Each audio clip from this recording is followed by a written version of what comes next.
Hello friends, आज हम पढ़ रहे हैं क्लास 10th की मैथमेटिक्स का एक्सरसाइज नंबर 1.1 का question number third. Question number third हमारा कहता है अभाज्य गुणनखंड विधि द्वारा एचसीएफ व एलसीएम बताइए। तो तीसरे का केवल एक क्वेश्चन यानी पहला वाला क्वेश्चन हल करेंगे।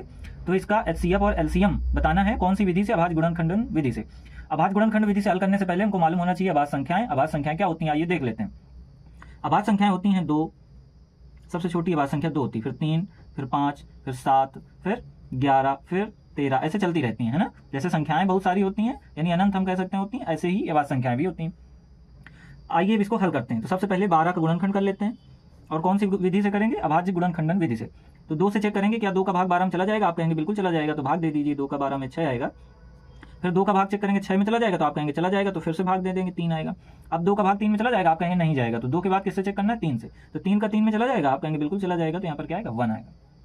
इसके बाद हमको किसको चेक करना है, 15 को। क्या 2 का भाग 15 में चला जाएगा, नहीं जाएगा, तो आप कहेंगे न दीजिए। फिर 3 से चेक करिए, तो 3 का चला जाएगा, तो 3 से दे देंगे, 5 आ जाएगा।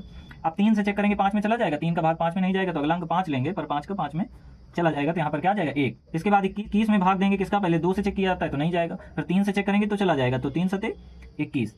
अब 3 से चेक करेंगे क्या 3 का भाग 7 में चला जाएगा, आप कहेंगे नहीं जाएगा, तो नहीं देंगे। फिर 5 से चेक करेंगे नहीं जाएगा, फिर 7 से देखेंगे तो चला जाएगा। अब 12 का गुणनखंड क्या आया, 12 के गुणनखंड आए हैं 2 गुणे 2 गुणे 3। और 15 का क्या आया, 15 का आया है 3 गुणे 5। और 21 का क्या आया है 3 गुणे 7।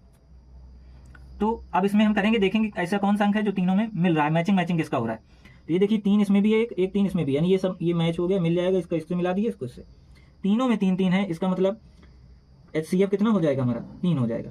एचसीएफ वही होता है जो तीनों में मिले। अगर और कोई भी अंक मिलता तो उसका भी इसके साथ गुणा करा देते 3 के साथ, तो वो भी हो जाता। इस प्रकार से हमने क्या निकाल लिया, एचसीएफ। अब हमको क्या निकालना है, एलसीएम। एलसीएम कैसे निकालेंगे, पहले देखेंगे कि मिला क्या है, तो आप कहेंगे 3 मिला है सर तीनों में, तो यहाँ पर 3 लिख देंगे। इसके बाद 2 इसमें कितनी बार, 2 बार, और इसमें तो 2 है नहीं, तो इसी को लिख दो 2 बार दोनों को।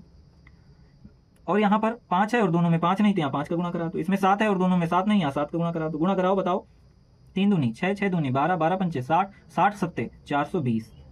यानी एलसीएम हमारा क्या आएगा 420, और एचसीएफ हमारा क्या आ गया 3। इस प्रकार से हमने ये क्वेश्चन हल कर लिया। Thank you.